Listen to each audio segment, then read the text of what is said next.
Let's catch up now with the Shadow Education Minister Sarah Henderson. She joins us from the great city of Geelong on Corio Bay. Good to speak to you, Sarah.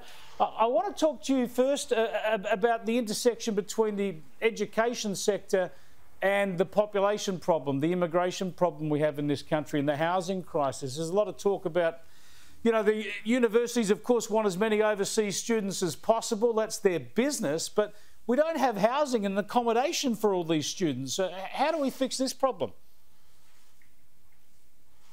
Well, Chris, good afternoon. Terrific to join you. We know that we have an absolute immigration mess under this government. Labor's Big Australia policy is just causing chaos, particularly in Melbourne and Sydney with such an acute housing shortage.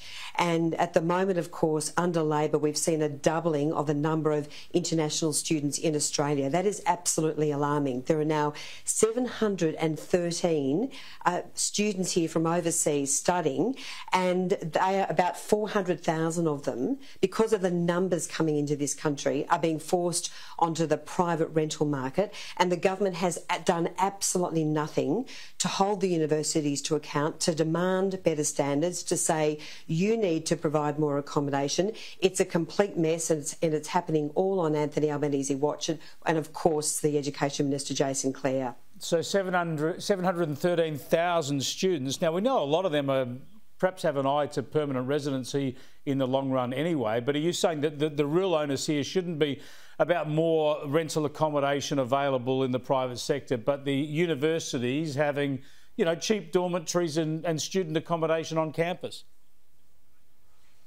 Look, the universities have a really important responsibility. If they are going to sell the golden ticket to Australia for an international education, then with that comes responsibility, Chris. And frankly, I think the universities, particularly the big unis, Melbourne and Sydney, there are 32,000 international students at Sydney University. Last year, Sydney Uni reaped in $1.4 billion in revenue, and yet they're providing only a few thousand places for these people to, these students to live. It's just not good enough. And now, of course, we see the government panicking. They're now smashing the international student visas.